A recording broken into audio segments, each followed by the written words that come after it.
Praise లాడండి అందరికీ నా యొక్క నిండు హృదయపూర్వక వందన మరణాత. మనము నిన్నటి వరకు ఏమి విని ఉన్నాము? ఆదికాండము 24వ అధ్యాయంలో వరకు విని ఉన్నాము.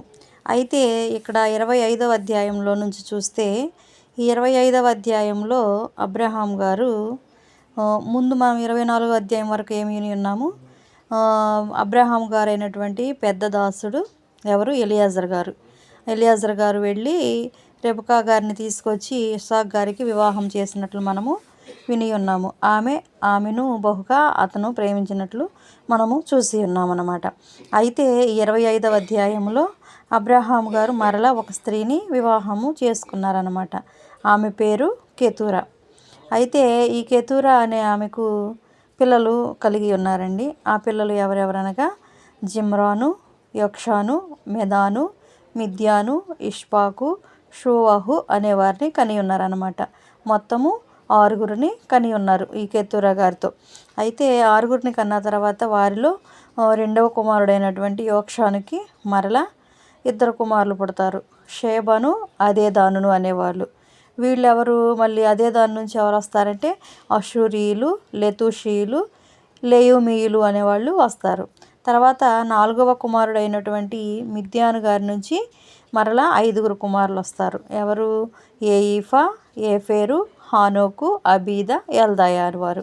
వీళ్ళంతా ఎవరంటే అబ్రహాం గారు రెండవ వివాహము చేసుకున్నటువంటి వ్యక్తి కెతూరా గారైనటువంటి ఆమెతో సంతానం అన్నమాట.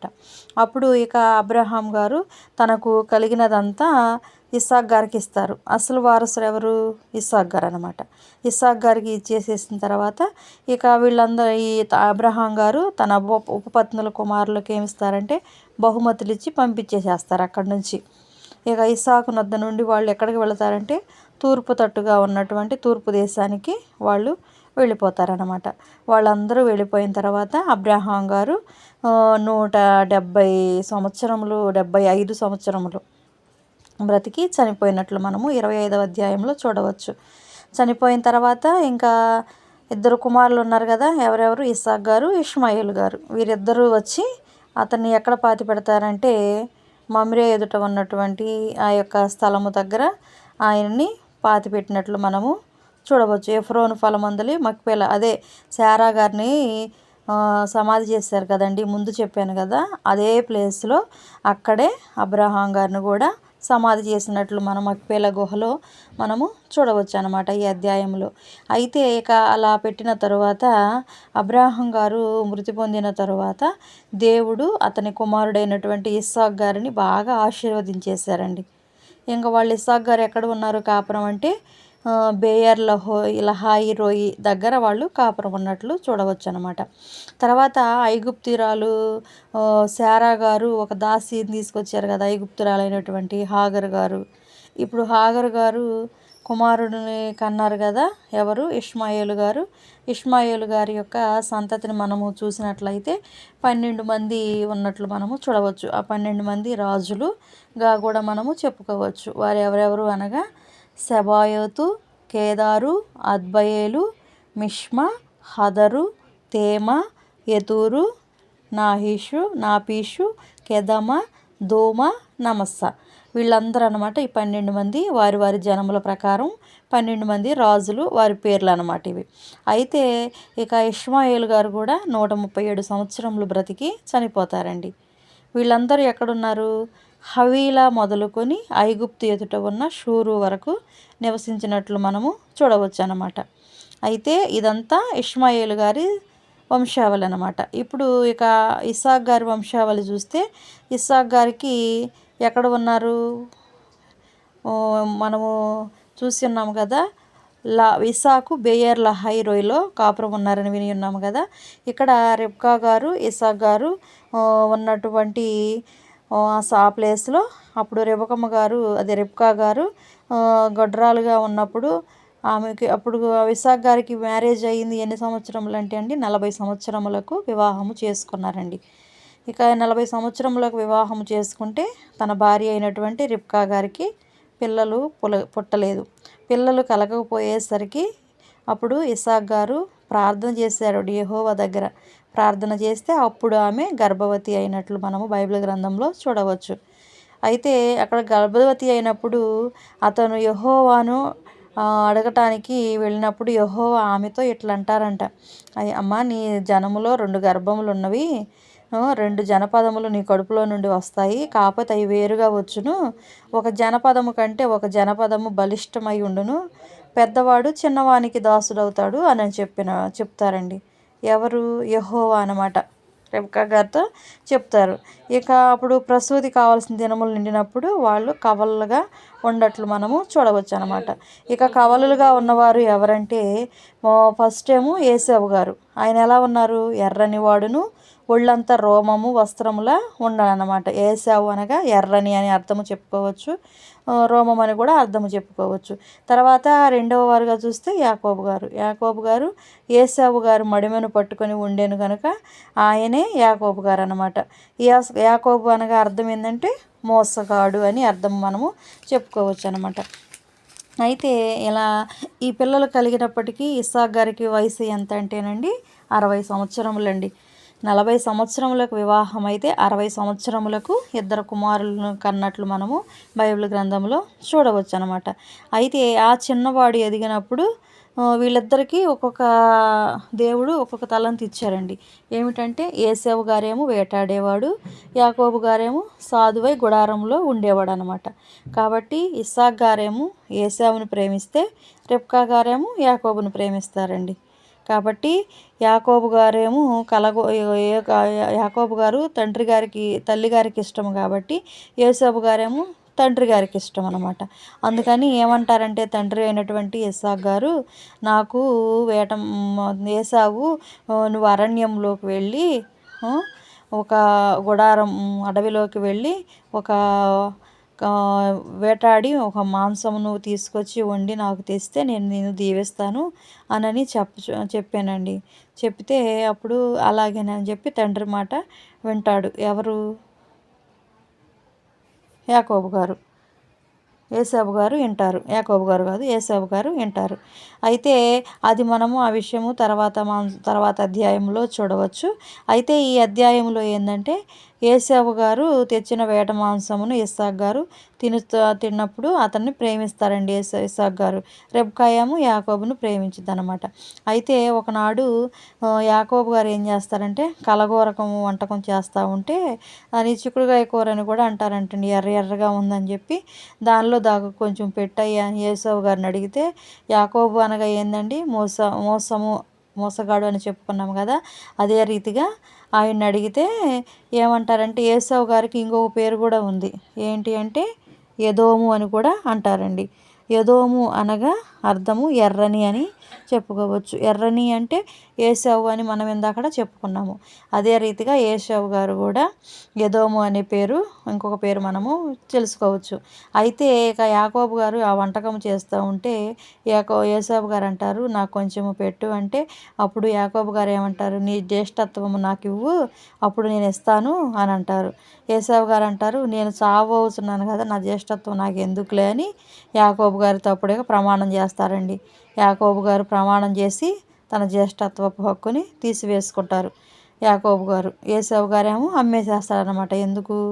ఆహారమును చిక్కుడుగాయల వంటకమును ఏసావు తీసుకుని అప్పుడు తిని త్రాగి వెళ్ళిపోతాడు. ఏసావు తన జ్యేష్ఠత్వమును తృణీకరించినట్లు మనము చూడవచ్చు అనమాట ఈ 25వ అధ్యాయంలో. తర్వాత 26వ అధ్యాయంలో చూస్తే అబ్రాహాము గారు దినములలో మొదటిగా కరువు వచ్చిద్దండి. కరువు వస్తే ఆ దేశంలో ఇస్సాకు గారు ఎక్కడ ఉంటారంటే ఫిలిస్తీన్ల రాజు అయిన అబీమెలెకు వద్దకు వెళతారనమాట. గెరారులో ఉన్నప్పుడు అక్కడ యెహోవా అతనికి ప్రత్యక్షమయ్యి నువ్వు వెళ్ళొద్దు అని చెప్పినప్పుడు దేవుడు నేను నిన్ను ఆశీర్వదించేదను, నీ సంతానమును నీకు ఆశీర్వదిస్తాను, నీ తండ్రి అయిన అబ్రాహాముతో చేసేదని ప్రమాణం నెరవేరుస్తాను, ఆకాశ నక్షత్రముల వల్ల నీ సంతానం విస్తరింపజేస్తాను, నువ్వు ఎక్కడికి వెళ్ళొద్దు, ఈడే ఉండంటే సరేనని చెప్పి ఇస్సాకు గారు ఆయన మాటలకు కట్టడలను నియమాలను గైకొన్నట్లు మనము చూడవచ్చు అనమాట. ఇస్సాకు గారు గెరారులో నివసిస్తూ ఉన్నప్పుడు ఆ చోటు మనుషులంట రెబెకమ్మ గారు చక్కనిది కాబట్టి ఎవరైనా అడిగితే సహోదరి అని చెప్పమని చెప్తారు. ఎందుకు అంటే అతన్ని చంపుతారేమోనని. కాబట్టి అక్కడ ఫిలిస్తీన్ల రాజు అయినటువంటి అబీమెలెకు కిటికీలో నుండి తన భార్యను రెబ్కా గారిని చూస్తే సరసమాడటం కనబడతాడండి. ఇస్సాకు గారు భార్య రెబ్కా గారు అంటే ఒక అబీమెలెకు ఇస్సాకును పిలిపించి, ఇదిగో ఆమె నీ భార్యే కదా, ఎందుకు నా సహోదరిని అలా చెప్తావు, ఈమెను బట్టి మేము ఇంకా ఇబ్బందుల్లో పడతాము అని చెప్పి మాకేమన్నా ముప్పు పాతకం తెచ్చి పెడతావా అని ఇస్సాకు గారితో అన్నప్పుడు, ఇక నువ్వు ఈ మనుషుల జోలికి వెళ్ళొద్దని చెప్పి అక్కడ ఒక ప్రకటన అనేది చేస్తారు ఆ దేశం మొత్తానికి.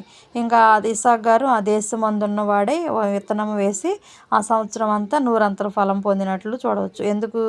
యెహోవా అతనిని ఆశీర్వదించాను కాబట్టి ఆ మనుష్యుడు గొప్పవాడిగా అయినట్లు మనము చూడవచ్చు. అతడు మిక్కిలి గొప్పవాడగు వరకు ఎలా ఉన్నారండి? క్రమక్రమముగా అభివృద్ధి పొందుచు ఇస్సాకు గారు ఉన్నట్లు ఈ అధ్యాయంలో చూడవచ్చు అన్నమాట. అయితే అలా చూసినప్పుడు ఇంకా గొర్రెల ఆస్తి, గొడ్ల ఆస్తి, దాసులు సమూహము కలిగిందంతా ఫిలిష్తీయుల కంటే ఇస్సాకు గారు ఎక్కువగా ఆశీర్వదించబడ్డారు. అలా ఆశీర్వదించబడటం వలన ఫిలిష్తీయులు ఇతనందు అసూయపడిపోయారు.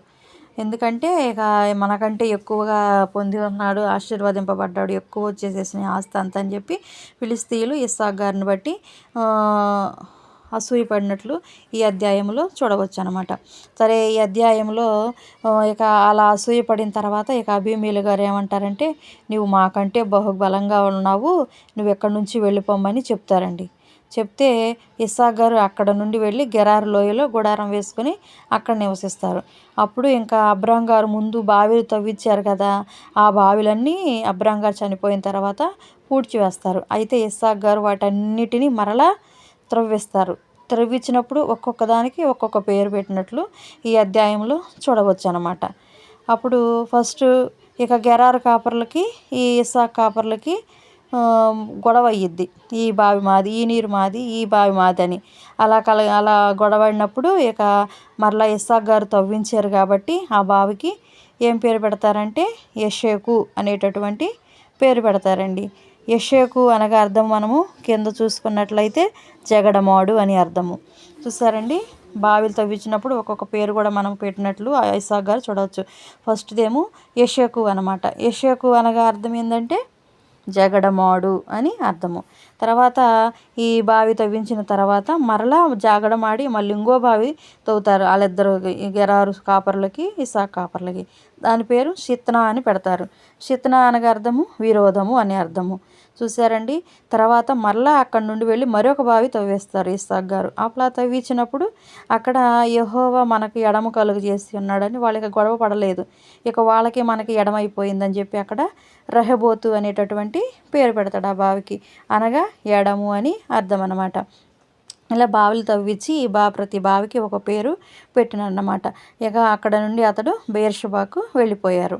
ఇక ఆ రాత్రి యెహోవా మళ్ళా ఇస్సాకు గారికి ప్రత్యక్షమై ఏమంటారంటే, నేను నీ తండ్రి అయిన అబ్రహాం దేవుడును, నేను నీకు తోడుగా ఉంటాను కాబట్టి నువ్వు భయపడమాకు, నా దాసుడైన అబ్రహామును బట్టి నేను నిన్ను ఆశీర్వదిస్తాను, నీ సంతానమును విస్తరింపజేస్తానని ఇస్సాకు గారికి చెప్తారనమాట. చెప్పినప్పుడు అక్కడ ఇస్సాకు గారు ఏం చేస్తారంటే ఒక బలిపీఠం కట్టించి ఆయన నామమున ప్రార్థన చేసి అక్కడ ఒక గుడారము వేసినట్లు ఇక్కడ చూడవచ్చు.